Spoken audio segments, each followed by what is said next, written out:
Manhero akanaka vana vaMwari, toda kutenda Mwari vatisonganisazve nyama nomweya zviri pamwe chete kunzvimbo dzose dzakasiyana siyana dzatiri. Mwari ngaatichengete vadikani pakupedzisira nyika ino ichindopetwa yatinotenda kuti hairambi yakadai. Our King is coming soon and very soon. Dai Mwari vatiitira zvakanaka, vaitiravo nemi hama neshamwari zvakanaka muupenyu. Dai matenderwa kubuda mukati mehondo idzodzi dzeupenyu dzatiri, Mwari vachitibudisa madziri nenzira dzose dzinoshamisa. Mwari worugare atiitira zvakanaka kunyika dzose dzatiri dzatakaparadzana nadzo. Mwari arangarirewo nyika yedu yeZimbabwe nezvakawanda zvainoda kurangarigwa nazvo. Zvinongoda Mwari kuti vanhu vagone kuwana a stable life ne basic food at the table by day. Mwari ngaatibatsire nyasha dzavo dzirambe dzakaiswa pamusoro pavanhu vavo. Asi toda kutenda Mwari zvakadaro, masituations akaminama zvakadaro, but vanhu vaMwari vari kurarama and still surviving.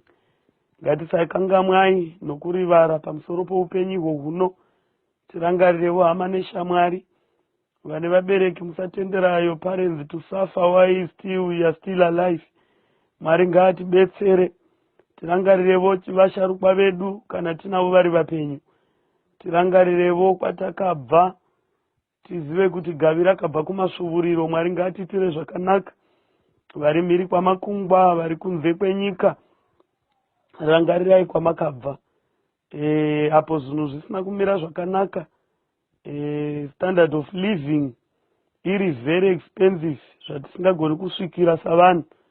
Ngatirangarireivo vatakasiyavo kumashure kwedu.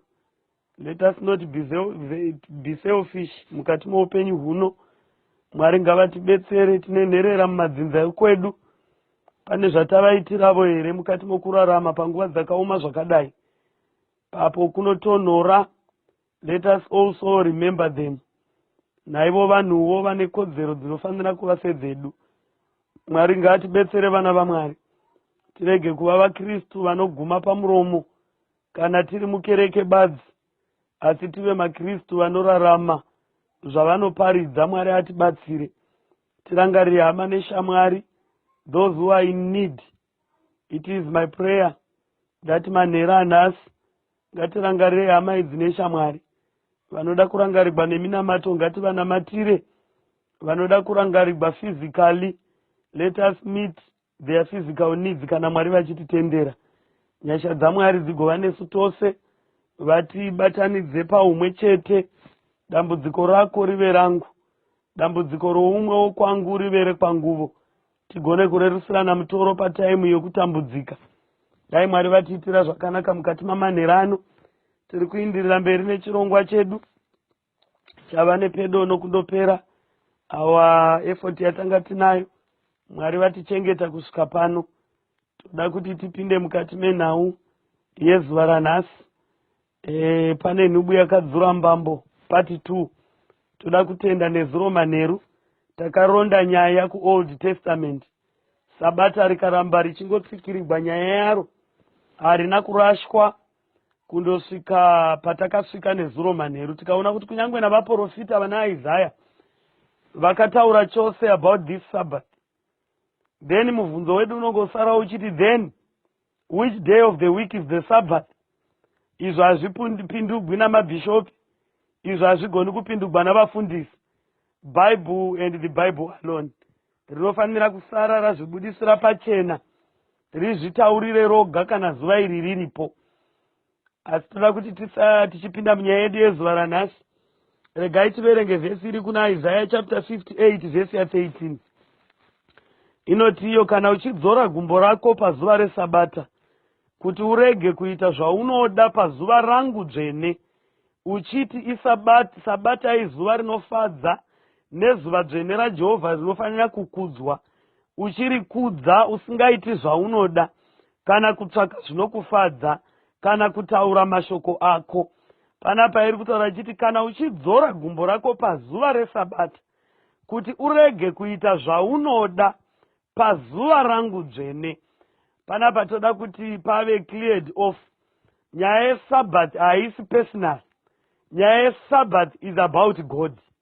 Mapawa here vana vaMwari. Saka idzidziso dzemweya yakaipa dzinopersonalize the Sabbath of God, dzichiti idunga munhu. Kana ukada kuti chitatu ndiro sabata rako, unochengeta chitatu. Ukada kuti muvhuro ndo sabata rako, unochengeta muvhuro. Iyoyo idzidziso yemweya yesvina. Nokuti Sabbath is not personal. Sabbath is not for human beings. The Sabbath is for God. Mapawa here vana vaMwari. Therefore, kana yauya panyaya yeSabata, Mwari woga ndiye unotendegwa kutara zvingaitwa nezvisingaitwi pazuva reSabata. Ndosaka makatarira kuna Exodus ichiswa pamutemo which are the moral laws. Mitemo yaMwari isingagoni kushandugwa, isina kunyogwa naMoses but yakanyogwa naMwari pachake. Ndo patinoona mutemo uchitaura uchiti remember the Sabbath day to keep it holy. Uite mabasa ako mazuva matanhatu, asi Sabata zuva rechinomwe isabata raJehovha Mwari wako. Usatongobata basa naro iwe kana muranda wako, kana murandakadzi wako, kana mweni uri mukati memasuo ako, kana mwanakomana, kana mwanasikana. Mapawa here vana vaMwari. Saka Sabbath hachizi chinhu chemunhu chokunzi munhu ungaita zvaanoda nacho. Sabata nderaMwari. Panapa Isaya unoti, kana uchidzora gumbo rako pazuva reSabata kuti urege kuita zvaunoda pazuva rangu dzvene. Amapawa here vana vaMwari. Sabata munhu hana authority. Iri izuva dzvene raMwari. Iri izuva dzvene raJehovha. Saka Sabata hatina mvumo yokuzvitsvakira Sabata ratinganamata naro. Mvumo chete tinoiwana muna Kristu. Mvumo chete tinoiwana kushoko raMwari kuti then which day is the Sabbath. Mwari vanofanira kuzvibudira voga pachete. Havafaniri kuisigwa dzidziso navanhu. Ndiani mwana wakambodzidzisa baba? Dai Mwari vatibetsera mukati mamanheru anhasi. Nemhaka yekuti Sabata nderaJehovha. Chero vafundisa havana simba pamusoro paro. Sabata nderaMwari. Chero vaprofita havana simba pamusoro paro. Sabata nderaMwari. Chero mabhishopi havana simba pamusoro peSabata. Une simba pamusoro peSabata ndiMwari pachake. Regai tiverenge imwe tsamba kuna Ezekiel chapter 20 verse ya 20 inoti, masabata angu ngave matsvene kwamuri, zvigova chiratidzo pakati pangu nemi, kuti muzive kuti ndini Jehovha. Verse ya 21 inoti, asi vana vakandimukira simba, havana kufamba nemitemo yangu, kana kuchengeta zvandakarayira, kuti vazviite, zvinoti kana munhu akazviita, uchararama nazvo.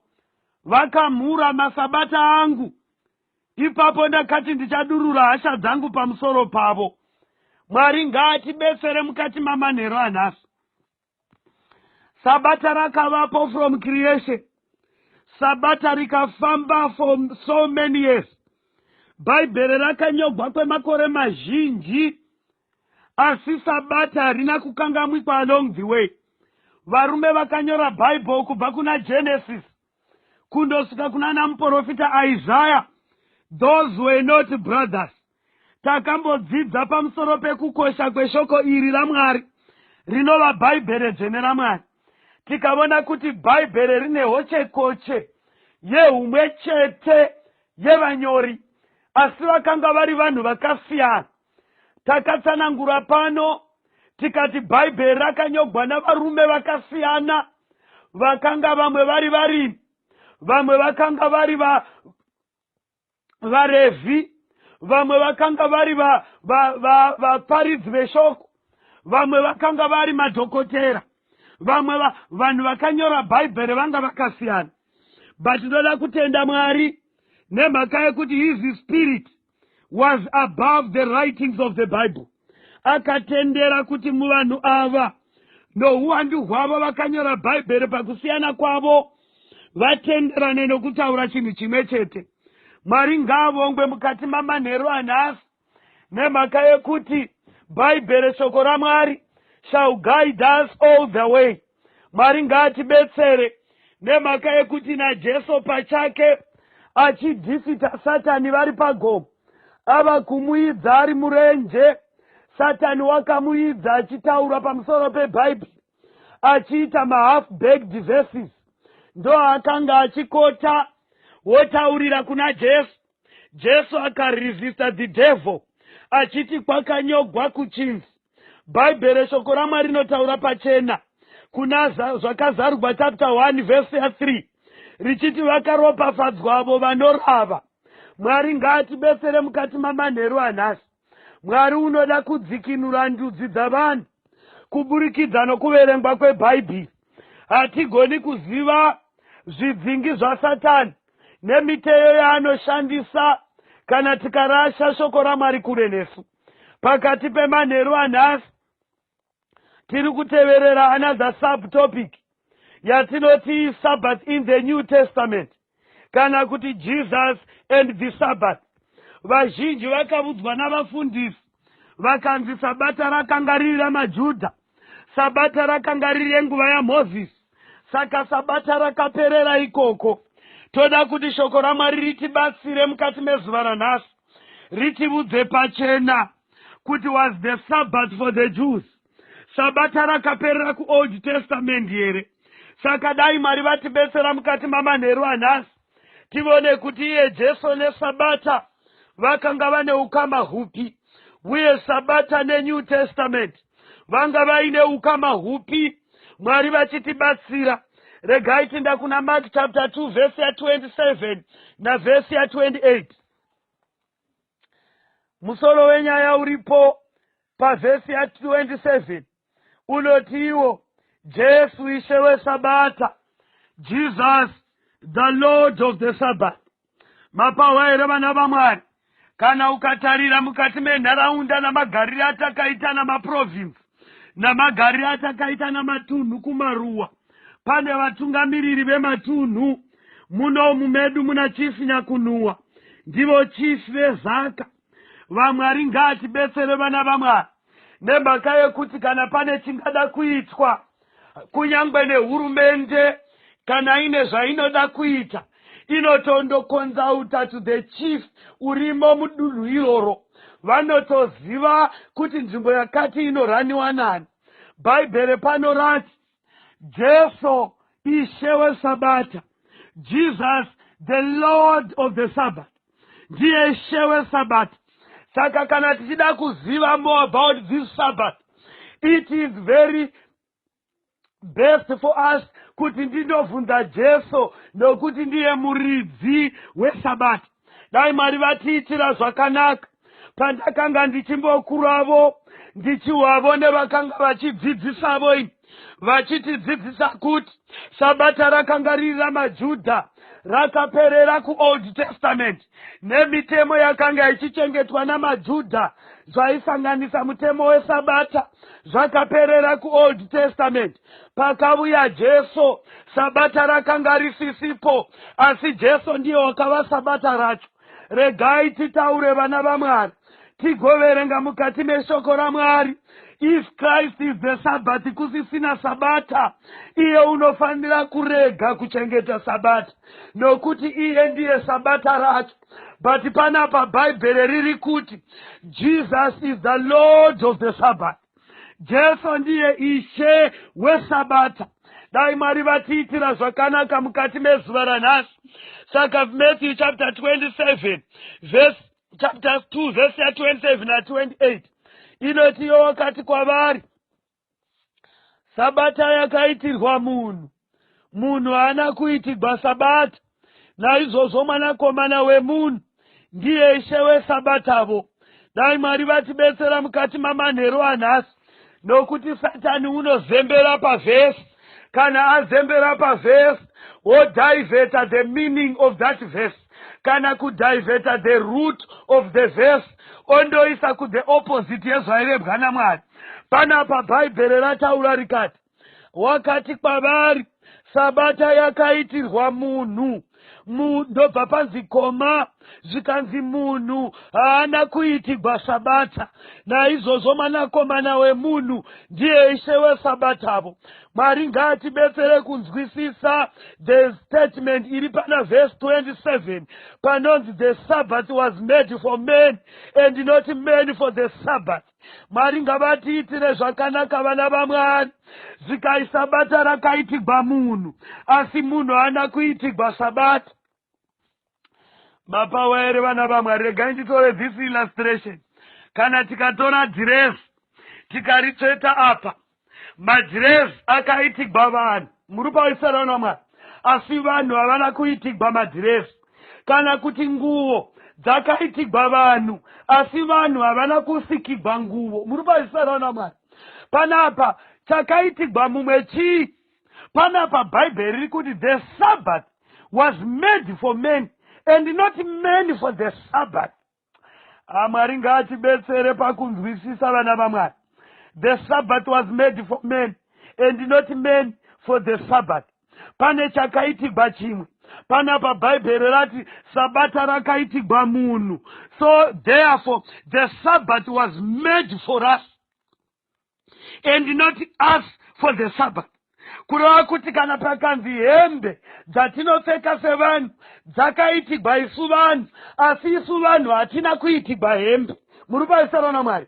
We have not been created for the clothes, but the clothes tavapo ndobva dzavona kushama kwedu, and those clothes have been created for us to cover the nakedness of the race, human race. Amapawero vana vaMwari. Ndatoda kuti wisise vhesi zvairi kureva. Bhaibheri rati the sabbath was made for men and not men for the sabbath. Panapa sabata harina rakaitirwa munhu, asi munhu haana kuitirwa sabata.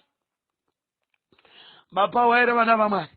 Saka kana hembe dzakaitirwa ini, asi ini ndisina kuitirwa hembe. Bata illustration. Kana ukatsveta hembe apa isina munhu wakaipfeka, haina nyadzi dzainovona. Nokuti munhu haana kuitirwa hembe kuti ive nechiremerera kana yava pamunhu. Amapawisere vana vaMwari. Munhu haana kusikirwa nguvo, asi nguvo yakasikirwa munhu. Therefore chinofanira kukoshesa chimende chipi? Kana nguvo yakasikirwa munhu, ini ndikafamba ndisina, vanondivona vanoti dzadambuka, nokuti ndasiya chandakaitirwa kuti chindifukidze, chikave the nakedness of thyself. Therefore, Bible parinoti, the Sabbath was made for men and not men for the Sabbath. It is a person unoshama kana asina sabata. Nokuti yakaitirwa munhu. Kana munhu akasachengeta sabata, harina zvarinobva, rinoramba rakadaro. Harina chinorigwadza, rinoramba rakadaro. Asi kana munhu akasachengeta sabata, that person has violated the law of God, and trouble comes towards the person who has rejected the Sabbath, which was created for him.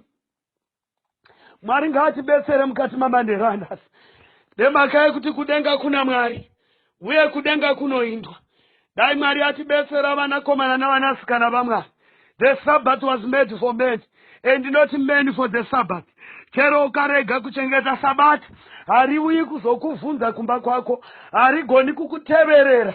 It cannot torment you. Haritozvizini kuti you exist. But the person who knows that the Sabbath exists is me. So I am supposed to keep the Sabbath, not the Sabbath to keep me. Nokuti sabata rakaitirwa ini, pete ini kuitirwa sabata. So the burden of keeping one another does not lay upon the Sabbath, but the burden to keep oneself. Kunova kuti inofana kuchengeta sabata. It is not the Sabbath to keep me alive, but it is me who is supposed to keep the Sabbath. Saka Bhaibheri rataura pachena rikati sabata rakaitirwa munhu. Saka kana taziva kuti munhu dzadambuka, kumuona nokufamba parengi asina kana kupfeka trouser, asina kana skirt, muviri wose wakashama, vanhu vanoti batai munhu dzadambuka. Therefore in Christianity, when a person who calls himself a Christian does not keep the Sabbath, dzadambuka pakutenda. Dai Mwari vatibetsera mukati mamanheru anhasi, nokuti the Sabbath was made for men and not men for the Sabbath. Mwari ngaatibetsere vana vaMwari. Maziva here kuti vanhu vari kutungamirirwa nedzakadambuka. Kana uchida kuziva kuti birds of the same feather flock together, unoona kana vanhu vakatungamirirwa nedzakadambuka vakatevera sure kwake, zvazvinoreva ndezvekuti naivovo dzakadambuka. Nokuti kana ukaona benzi haugoni kuriteverera, kana wagona kuidentifya kuti dzakadambuka. Mwari ngavatiitire nyasha mumanheru anhasi, nokuti the Sabbath was made for men and not men for the Sabbath. It is the duty for a man to keep the Sabbath, not the Sabbath to keep the men. Mwari ngaatibetsere manheru anhasi nemhaka yeshoko ravo rinotibatsira nokuti vandudza zuva rimwe nerimwe. Zikai, the Sabbath was made for men and not men for the Sabbath. Then if the Sabbath was made for men, 28 yendoti naizvozvo mwanakomana womunhu ndiye ishe weSabata. If Jesus is the Lord of the Sabbath and the Sabbath was made for men, violating the Sabbath is violating the rulership of Christ. Mwari ngaatibetsere mukati mamanheru anhasi. Ini newe tidzikinuke.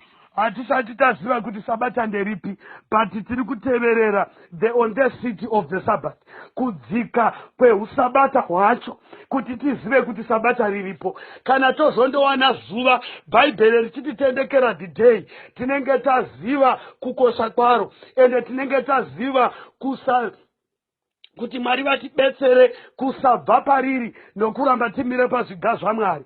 The Sabbath is still valid. Mwari ngaatibetsere vana vaMwari tisanyengerwa naSatani. And the Sabbath does not belong to us. Hatizvitsvagiri chisi chedu, tinotsvaga zvakatemwa naMwari, ndo zvatichatevera. As Christians, we are the followers of Jesus. Mwari vatiitire zvakanaka. Toda kuva kuti vanozviti maKristu vose vanozviti maKristu vanofanira kufamba sei?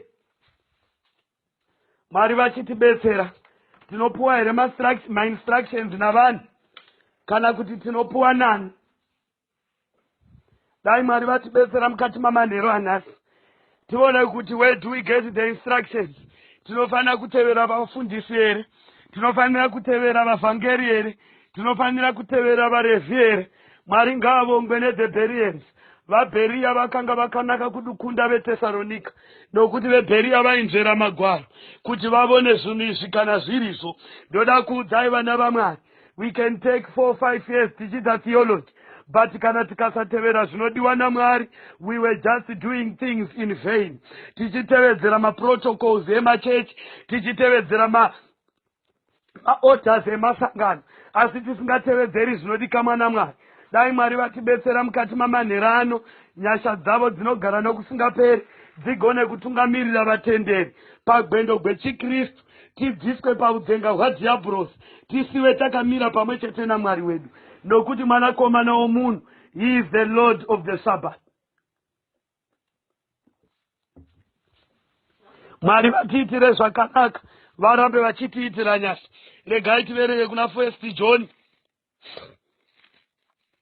1 John chapter 2 verse 6 inoti iyo, mumwe nomumwe unogara maari, 1 John chapter 2 verse 6, uyo unoti ndinogara maari unofanira kufambawo zvaakafamba iye. Uyo unoti unogara munani nai, muna Kristu. Ndakafambavo mumachechi akawanda, handina kumbohwa chechi inonzi haleluya to Satani. Mwari ngaavongwe nemhaka yekuti vanhu vanoda kunamata Mwari.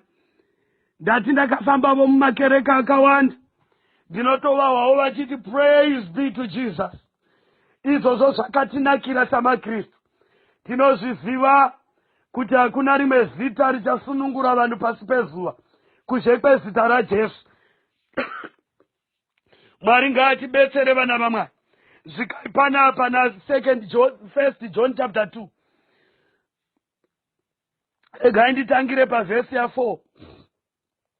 Uyo unoti ndinomuziva asingachengeti mirayiro yake, murevi wenhema, zvokwadi haisi maari.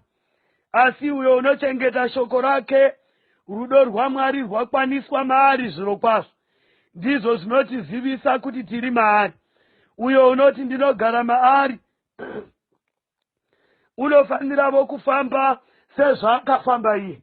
Mai ndo zvinotizivisa kuti tinomuziva kana tichichengeta mirayiro yake. Takadzidza about the moral laws. Hakuna munhu unoti unoziva Mwari asi asingagoni kuziva kuti the moral laws were written by God himself. Hakuna munhu unoti unoziva Mwari asi asingagoni kuziva kuti Mwari wakataura pamusoro pemamoral laws, which are the 10 commandments. Akati sungano yangu handingaizvidzi kana kushandura shoko rakabuda mumuromo mangu. Hapana munhu unoti ndinoziva Mwari asingagoni kuziva kuti shoko raMwari rinoti unochengeta mirayiro yose akagumbugwa kune umwe chete wava nemhosva kune yose. Hakuna munhu unoziva Mwari unosvika pakukangamwa kuziva zvakadaro. Dai Mwari vatibetsera savafundisi. Mwari ngaakubetserei savaparidzi vavhangeri. Mwari ngaakubetserei savarezvi vemakereke kuti mubatsire kudzosera vanhu vaMwari kuna Mwari. Bhaibheri rinotaura pachena richiti vakaropafadzwa avo vanodzosera vazhinji pakutenda. Dai Mwari vakubetserai vana vaMwari. I know the intentions that you had from the start. Pamwe makazviita nokusaziva, zvimwe makaita nokutenda kuma-text doctrines. Mwari ngaatibetsere. We are not going to be saved nama-doctrines amasangano, but it is the doctrine of Christ that shall see us through. Ndoyo gaita ndomira pamberi pokutongwa kwedu. Ichatiudza divi ratanga takarerekera nedivi ratairaramatiri. Dai Mwari vatibetsera mukati mamanheru anhasi. Zvikai uyo unoti ndinomuziva unofanira kufamba sezvakafamba Kristu. Saka pana toda kumbotevera. Panapa tiri panyaya ye-subheading inoti Jesus and the Sabbath, and the Sabbath in the New Testament. Panapa Jesus and the Sabbath. Kuna maki kwanzi Jesu ndiye ishe weSabbath. Ndobva yataura ikati mwanakomana womunhu ndiye ishe weSabbath avo. Dai Mwari vatibatsira mukati mamanherani. Ndobva tanzi uyo unoti unomuziva unofanira kufamba sezvaakafambavo iye. Regai timbovereka kuna 1 Peter chapter 2 verse ya 21. Inotiyo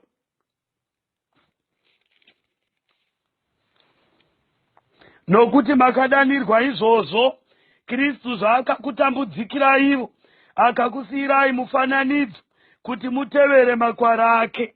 Iye usina kuita zvivi nokunyengera hakuna kuonekwa mumuromo make. Dai Mwari vatibetsera vana vaMwari. Zvika you have been called for this cause. Kuti Kristu sezvaakakutambudzikira ivo asi imi mutevere makwara ake. Tifambe sezvaakafamba. Zvino panyaya yeSabata, how did Jesus walk? Panyaya yeSabata wakafamba sei? Nokuti we are the followers of Christ. Saka whatever that he has done, we have to do it. Tichitevera matsiko aKristu. Zvika iye watinotevera hana kuwanikwa tere chivi. Mumuromo make hamuna kuwanikwa zvivi. Kunyangwe kutadza pamuviri wake hakuna kuwanikwa. Tiri kutevera ekongara. Tiri kutevera evictor. Tiri kutevera a man that will never disappoint us. Ndoda kuudza vana vaMwari. Many people have been disappointed because of the ministers of the gospel. Pane varume vatakadana tikati varume veshoko. Pane varume vatakadana tikati those are the men of God. But pakupedzisira they have betrayed us. Dai Mwari vatibetsera mukati mamanheru anhasi. We have heard about the experience when the men of God vachitora madzimai evanhu vavanotungamirira Mwari ngavatiitire nyasha. We have been had those experiences when the so-called men of God vachi abuser girl child vachitora vana vadiki vachiva shandisa sematoi avo. Mwari ngaatibetsere nokuti takaisa trust muye man of God, but I have put my trust in the man who is God, and not a man of God. The trust of all Christians should be upon Christ and God alone. That authority to lead his people, and he shall never lead us astray, but he shall lead us to the path that we shall inherit the everlasting life. I want to urge you, my brothers and sisters, never trust a man only because that he or she has been called a man of God or a woman of God. But munhu watinofanira kutenda maari ndi Jesu. Iye unotitarirai kana ndichinge ndasimudzwa ndichakwevera vazhinji kwandiri, and kana akweva vazhinji vava paari, they are more safe than ever. You are not safe in the hands of your bishops. We are not safe in the hands of our pastors. We are not safe in the hands of our prophets, but we are only safe in Jesus' name. Dai Mwari vatitira zvakanaka mukati mamanheru anhasi, nokuti maari ndo mune surety of safety. Maari ndo mogama tiri safe. Munandiwa here madzimai, dai Mwari vakuitirai nyasha. We have many women out there who have been abused by the so-called men of God. Dai Mwari vatibetsera. It is now high time for us to follow Jesus and Jesus alone. Do not confuse the men of God and Christ. There is only one man who is a true man. That's my Jesus. I'm a power. Jesus is the answer. No mamuimbi. Jesus is the answer for the world today. Above him there is no other. Jesus is the way. We have been disappointed. Nemhaka yekuti takaisa tariro nevimbo muvanhu, but shoko raMwari rinotidzidzisa pachena matsiko edu atinofanira kutevera ndeaKristu. Mwari ngavatibatsire vana vaMwari. Zvikai panapa makadanirwa izvozvo. Kristu sezvaakatisiyiravo makwara kuti tifambe sezvaakafamba iye. Dai Mwari vatiitira zvakanaka. Regai timbowa kuti wakafamba sei. Iye Kristu wakafamba sei? Panyaya yeSabbath wakambozvifambisavo sei? Did Jesus keep the Sabbath? Kana kuti abuya wakasiyana naro akati rakangarira vaJudha. Regai tinde kutsamba yaMark chapter 6 verse ya 2 kusvika pana 6. Mark chapter 6 verse ya 2. Musoro wenyaya uripo unoti Jesu unoshovorwa paNazareth. Verse ya 2 inoti musi weSabata wakati wasvika akatanga kudzidzisa musinagoge. Vanhu vazhinji vakati vachimunzwa vakashamiswa vachiti, munhu uyu wawanepiko izvozvi? Kuchenjera kwakapiwa munhu uyu ndokweiko? Nemabasa esimba akadai unomuita namavoko aniko? Amapawa here vana vaMwari.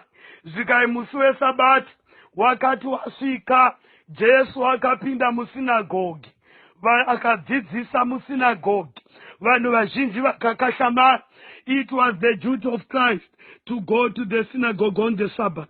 Mwari ngatibetsere vana vaMwari. Nemhaka yekuti even Jesus himself is the Lord of the Sabbath, but he has kept the Sabbath. Why? Nokuti waisiya makwara. Dai asina kuchengeta Sabbath, tingadai tisina vhesi imwe chete inotitsigira kuti Sabata richengetwe. Nokuti Jesu haana kudaro. Nokuti if we are the followers of Christ. Saka panapa Bible rataura pachena. It was on the Sabbath day and Jesus was teaching in the synagogue. Mwari ngavongwe. Nemhaka yekuti watiri kutevera our road map iri kupinda napakereke zuva reSabata. dai Mwari vatiitira nyasha. Mamwe mazuva ose maiwa achinzi Jesu nemharidzo pagomo, Jesu nemharidzo pakungwa, Jesu unovambuka Judea. Muri paisana naMwari. But when it comes to the Sabbath, it was the duty of Christ to go to the temple. Zvikai wakapinda musinagoge nezuva reSabbath. Regai tivereke kune imwe tsamba.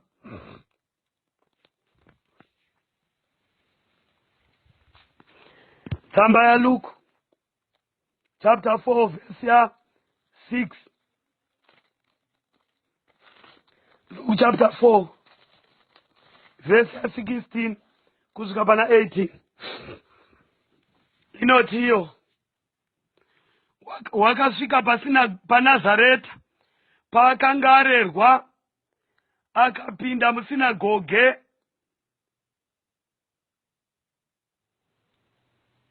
Verse 16. Wakasvika paNazareta, paakanga arerwa, akapinda musinagoge nomusi weSabata, sezvaaisiita, akasimuka kuti arave. Wakapuwa bhuku yomuprofita Isaya. Zvino wakati aipetenura, wakawana pakanyorwa panoti, mweya waShe uri pamusoro pangu, nokuti wakandizodza kuti ndiparidzire varombo evhangeri. Wakandituma kuti ndizivise vakatapwa kusunungurwa kwavo, namapofu navavonezve, ndiregedze vakasikirirwa. Hama pawaere vana vaMwari. Zvikai wakasvika paNazareta, paakanga arerwa, akapinda musinagoge nemusi weSabata, sezvaaisiita. Ukaverenga rechirungu rinoti, as his custom was. Jesu akati asvika paNazareta, wakainda musinagoge nezuva reSabata. That was his custom. Yakanga iri tsika yaJesu kuinda kuchechi musi weSabata. Dai Mwari vatibetsera mukati mamanheru anhasi. Kana ukatarira patati chiverenga ichidzira kunana 18, inoti wakamupa parugwaro pakanga pakanyogwa, vakamupa tsamba yamuprofita Isaya. Asi ukahwa Satani achitaura, unokuudzai kuti we are no longer using Old Testament, tava kushanda neNew Testament. Aiwa, madhimoni adiabros ngaaregedze vanhu vaMwari vaponese, nokuti Jesu pachake ari kuNew Testament kwacho. He read the Old Testament later. Ndobva woverenga kurugwaro Isaya. Dai Mwari vatibetsera vana vaMwari, nokuti Satani imhandu yavanhu, unotizisa vanhu pazokwadi yaMwari nenzira dzisina kufanira. Jesu pachake watinotevera, he kept the Sabbath. Raiva basa raJesu netsika yake kupinda musinagoge nezuva reSabata. Toda kuti timboinda kuna Pauro muparidzi mukuru. Bhaibheri rinotenda richiti pasi pezuva hakuchazovi noumwe muparidzi uchadarika muparidzi wakaita saPauro, nokuti ndiye murume wakainda nevhangeri kuvahedheni, akakunda vaparidzi vose vakamutangira. Mwari ngaavongwe nemhaka yemurume unonzi Pauro, wakanga achinzi Sauro, achiuraya vatsvene. Muri pawaere vana vaMwari. Wakatanga iri mhondi, asi Mwari wakamubatsira. The man become the national evangelist. Hapana munhu uchaparidza akatevera Paul. Bhaibheri rakadeclare, no man shall preach more than Paul. Nokuti Pauro ndiye wakatenderusa vahedheni vazhinji. Panapa Bhaibheri rotaura, zvikai panapa vadzidzi vaJesu vakasara vachitevera matsiko aKristu. Toda kuona kuti ikoko kuNew Testament vakasara vachidii vakomana veko, vakarasa here Sabata, nokuti Jesu wakanga ainda. Regai tiverenga tsamba yamabasa avapostori, Acts chapter 13 verse 13 kusvika pana 14.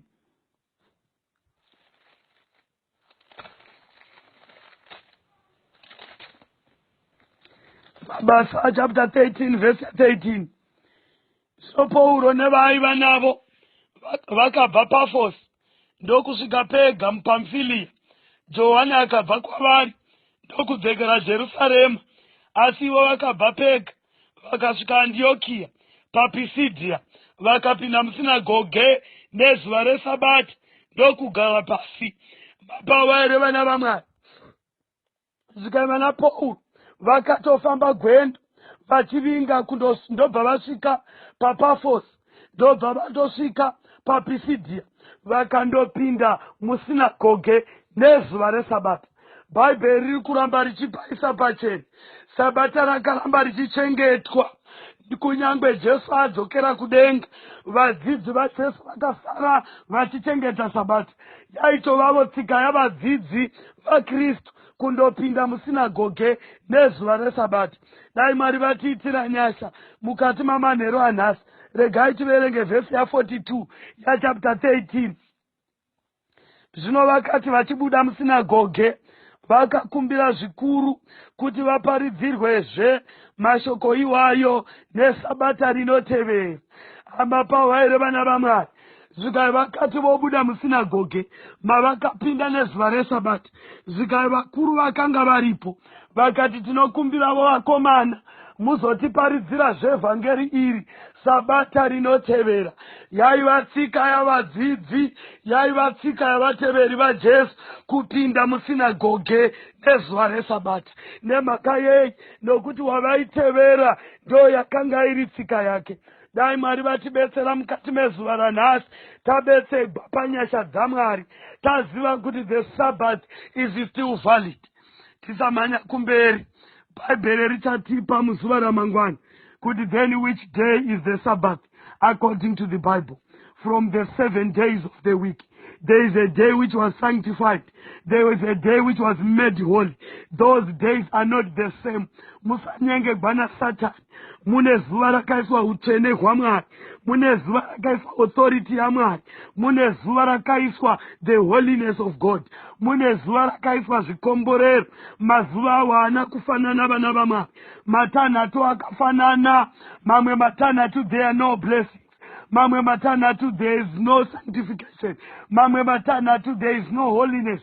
But mune mazuva manomwe, there is only but one day which was sanctified for God, and it was set aside. Ikashandiswa sezuva rinofanira kusevhewa Mwari nokunamatwa Mwari. Hongu tinonamata Mwari mazuva ose, but there is a day which was set aside for us to drop whatever that we do during the week. To save that day, nokunamata Mwari, worship the whole day. Dai Mwari vatiitira nyasha. Regai tinde kuna Acts chapter 17 verse 2.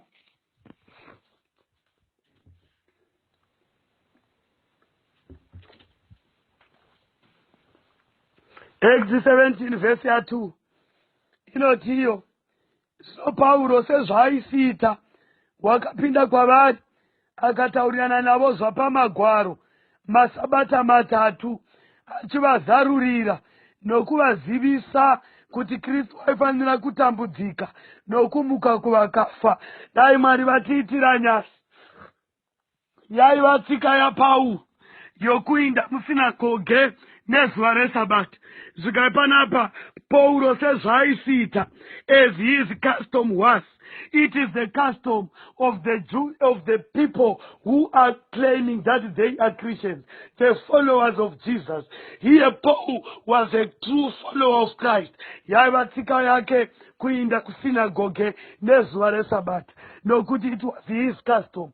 Why was it Paul's custom? Nokuti it was his Jesus' custom. Mwari ngaatibetsere mukati memanheru anhasi, nokuti isu tiri vateveri vaJesu. Therefore, keeping the Sabbath is a mandate. Mwari ngaatibetsere tiiti gwenyasha mukati meupenyu huno. Regai tinde kuna Acts chapter 18 verse 4. Zvikai sabata rimwe nerimwe wakataurirana navo mumasinagogi, akaedza kugombedzera vaJudha navaGiriki. Zvino Silas naTimotiyo vakati vachiburuka vachibva Macedonia, aregai titende Mwari mukati mamanheru anhasi. Zvikai sabata rimwe nerimwe wakataurirana navo mumasinagogi. Dai Mwari vatiitira nyasha. It is the will of God that tinofanira kumunamata mumweya nemuzokwadi tichichengeta sabata as the followers of Christ. Unless we follow another man who claimed to be God himself, the devil, ndo patingarega kuchengeta sabata. But ndoda kuudzai vana vaMwari, the Sabbath of God is still valid. The Sabbath of God is still honored, and it's a must that all Christians should keep the Sabbath. Kana sabata rakaitigwa munhu kuti dzikwane, kana tikarasha sabata dzadambuka. Mwari ngaatibetsere mukati memanheru anhasi. Tiregai ndiverenge vhesi yekupedzisira nemhaka yechimiro chiri kuda kuita voice yangu mukati mezuva ranhasi. Mwari vachitibetsera, regai tiverenge vhesi yekupedzisira iri kuna vaKorosi. Colossians chapter 2. Somebody Colossians chapter 2, verse 16, which is the most verse which has been used by the devil to manipulate his people. Kana tikatara panyaya zokudya takamboisevenzesa zvekare vhesi tikatenderana kuti pane wakaandalainwa usingatendegwi kutonga pamusoro pezvinhu izvi. Colossians chapter 2 verse 16.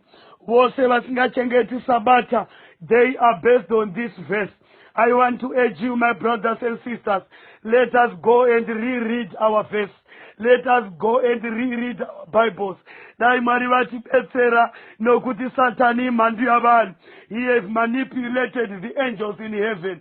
Kana tikasamira naJesu akasava kurutivi kwedu, we are too weak to fight the devil. But it is the duty of our Lord Savior, it is the duty of the Holy Spirit to protect God's people. Kugona kumira nesu pahondo dzatinotarirana nadzo nemweya yakaipa. It is the duty of the Spirit of God to save us through. Tigopinda nepakaoma. Mwari ngaatibetsere mukati mamanheru anhasi. Patsamba yavaKorose chapter 2 verse 16. Satani wakaisevenzesa sechombo chokubviswa kwesabata pakati pevanhu vaMwari. I want to tell you, my brothers and sisters, Sabbath is a sign between God and his people.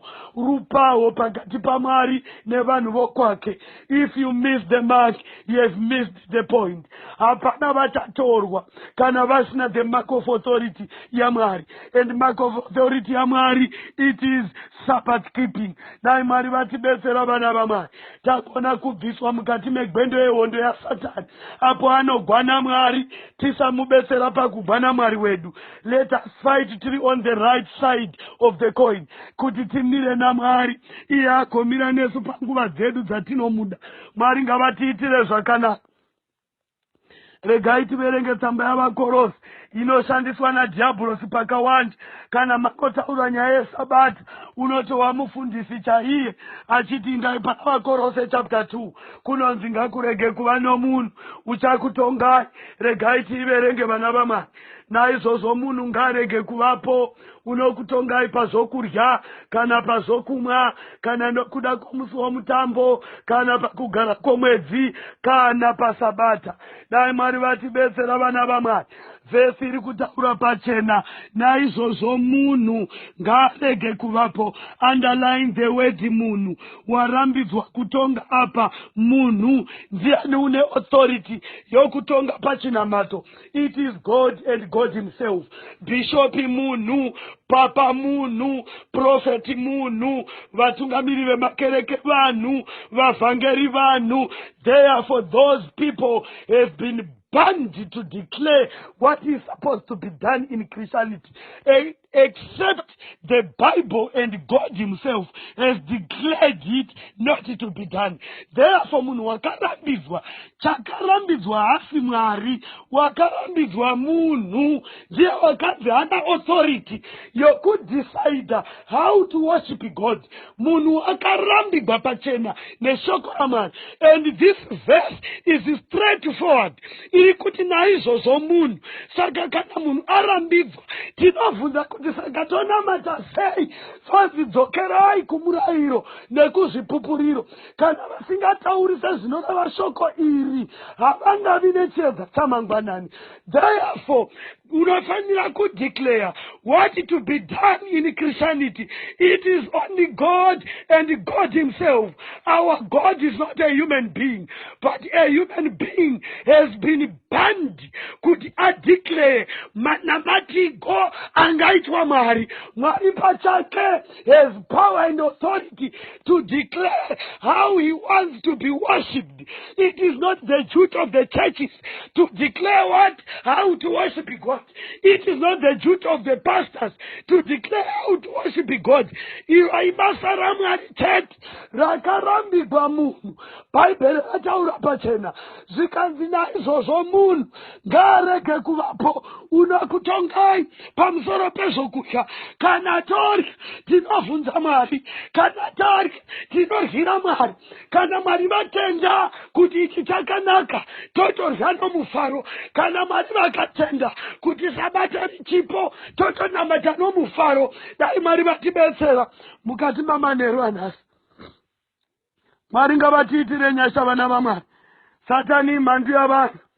Bhaibheri rati naizvozvo munhu ngarege kuvapo wakanyima authority yokuudza vanhu zuva rokunamata naro. Munhu wakanyima authority yokuudza vanhu zvinodyiwa nezvisingadyiwi. Munhu kana tada kuziva zvinotendegwa naMwari kuti tirye, endei kubhaibheri shoko raMwari. Do not consult your pastor. Kana tada kuziva kuti sabata raMwari richipo here, endei kubhaibheri raMwari. Do not consult your bishop, nokuti bhaibheri riri kutaura pachena. No man should tell you kana should judge you pamusoro pesabata, kana pamusoro pekugara kwomwedzi, kana pamusoro pezvokurya. Dai Mwari vatibetsera mukati mamanheru anhasi. Tiwanzigwe nyasha, tidzikinigwe pakati wani petiri pakati pavapenyu. Ngatisatendera vana vaMwari. Let us not let our bishops lead us to the spirit of doom. Ngatisatendera vafundisi vekwedu vatitungamirire kurima tichibva kuchiedza. Bhaibheri rataura pachena. Naizvozvo munhu ngarege kuvapo uchakutongai pamusoro pezvokudya kana pamusoro pesabata. Therefore the authority stands only by God himself. Kana toda kuziva zvinodikanwa pamusoro pesabata, let us ask God and he shall lead us all the way. Mwari ngavakuitirei zvakanaka, varambe vachitichengeta mukati mamanheru anhasi. Nyasha dzashe wedu Jesu Kristu dzinogara nokusingaperi dzive nemi hama neshamwari. Amen.